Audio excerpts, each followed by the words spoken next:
अंडा घोटाळा। त्यासाठी 4 अंडे उकडायला टाकलेले आहेत। तर उकडेपर्यंत आपण आता कांदा हे टोमॅटो हे कट करून घेते। अंडा घोटाळा करण्यासाठी कांदा कट करून घेतलेला आहे, 2 मिरच्या कट करून घेतलेल्या आहेत, 1 तिखट घेतलेली आहे आणि 1 थोडीशी कमी तिखट घेतलेली आहे पोपटी। अद्रक लसूण कोथिंबीर हे घेतलेलं आहे कुटून, किंवा कट करून पण टाकू शकता। तेल गरम झालेलं आहे। आता या कांदा टाकून घेते, टाकून घेतलेला आहे। छान परतून घ्यायचा आहे आपल्याला कांदा। आणि अंडे उकडत असताना ना त्या पाण्यामध्ये मीठ टाकायचं अंडे उकडत असताना, म्हणजे अंड्याचे साल्ट रुफाले छान निघते आणि अंड्याला चव पण छान येते। चवीनुसार मीठ टाकून घ्यायचं आहे, म्हणजे कांदा पण आपला पटकन परततो। यामध्ये लसूण अद्रक कोथिंबीर हे टाकून घ्यायचं आहे कुटलेलं।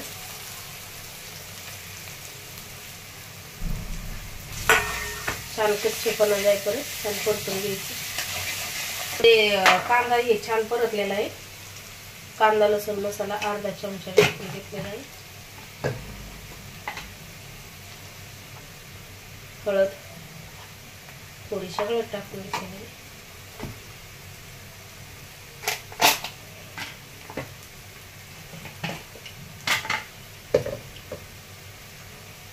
घरचा मसाला अर्धा चमच,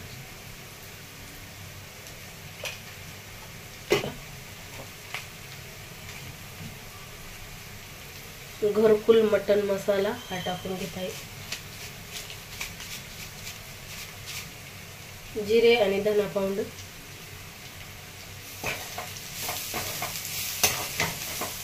टाकून घेत आहे।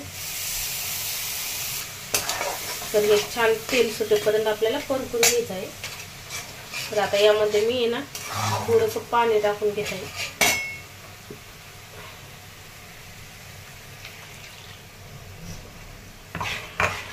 उकडलेले आहेत, आता हे साल काढून घेते।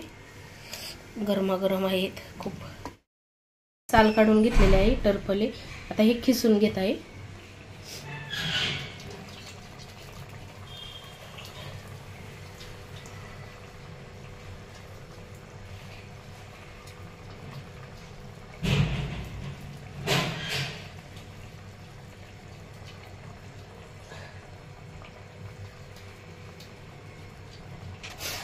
तर आता हे अंड छान खिसून घेतलंय। आता आपल्याला नाही एक 5-6 मिनिट होऊन द्यायचं आहे। आणखी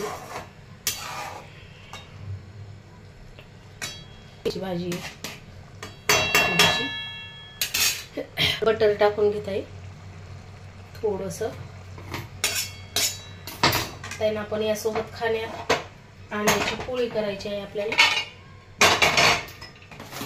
अंड हे फोडून घेतलेलं आहे।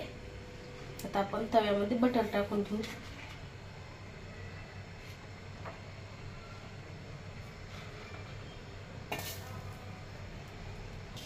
तर हे फोडलेला अंडा ते बटर मध्ये टाकून घेते।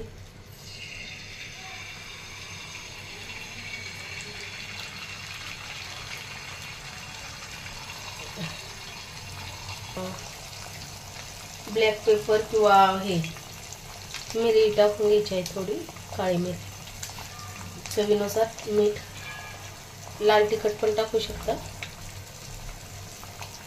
चवीनुसार मीठ। कोथिंबीर टाकून घेत आहे।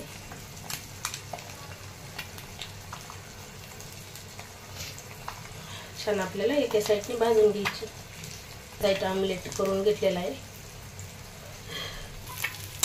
तर अंडा घोटाळ्यामध्ये कोथिंबीर टाकून घेत आहे भाजीमध्ये। ही अंडा घोटाळा तयार झालेला आहे खाण्यासाठी। तर आता मी ताटामध्ये घेते।